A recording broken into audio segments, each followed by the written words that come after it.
stand by me. Oh, stand now, stand by me, stand by me. That's the first song I sang when I was 19 years old.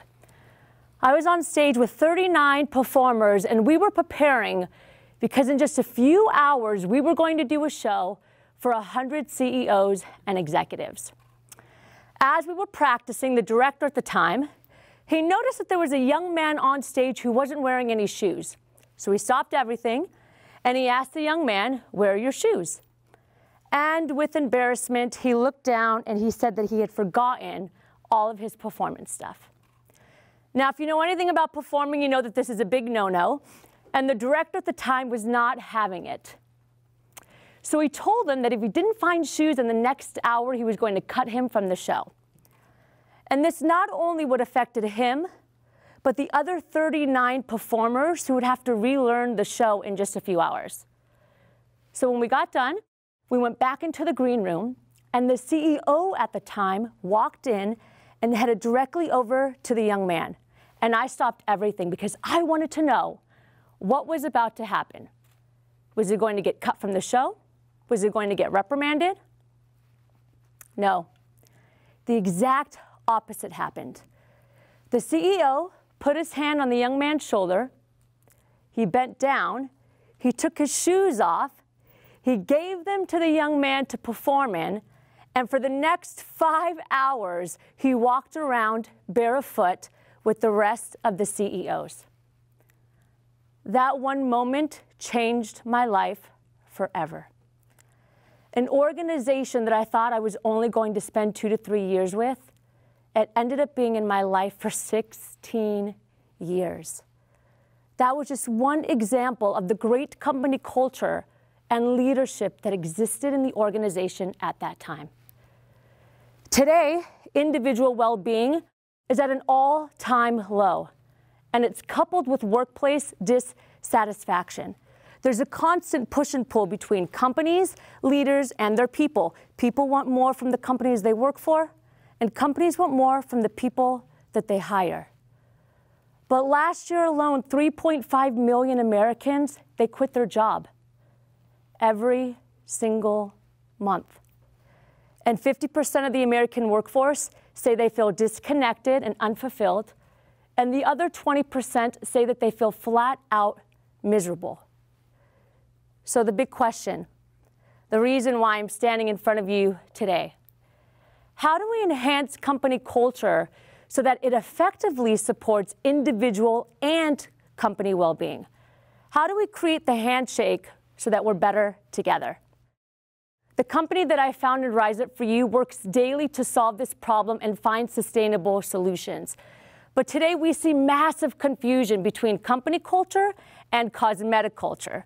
You know, beanbags, yoga, bagels with cream cheese, a slide in the middle of the workspace.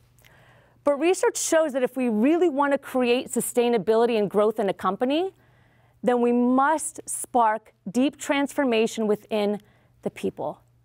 And today I want to share with you 3 things that can create that transformation. The first is a continuous development of soft skills, also known as people skills. So when we talk with CEOs across the US, they express that their top challenge all has to do with the people. And the truth is, people no longer check their emotions and their baggage at the door. We have the highest personal financial debt we've ever seen.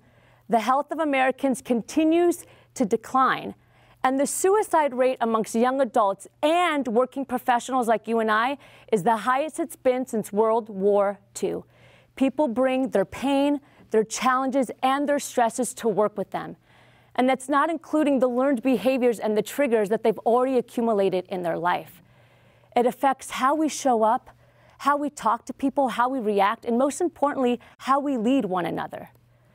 And today, companies are paying for it. Last year alone, companies spent $300 billion on workplace stress leave and billions more on people problems. Problems like poor conflict management, ineffective leadership. The only way to combat this challenge and to prevent profits from going to waste on these people problems is through education. educating the people on these soft skills, skills like emotional and social intelligence, confidence, stress management. Now, I'll be honest with you, we constantly hear one argument: soft skills are not measurable. But the truth is, they are measurable when we allow for the proper time. A 90-minute lunch and learn is not going to make us an amazing leader. We need in-person, connected, repetitive training to help us see the transformation and the growth. I had the great honor of interviewing Michael Viking. He's the CEO of the World Happiness Institute in Copenhagen, Denmark. And I asked him a simple question: how do we enhance personal fulfillment and happiness? And his answer was simple: when we provide happiness and service to others, then we create that happiness within ourselves. So that leads me to my second point of transformation: corporate social responsibility.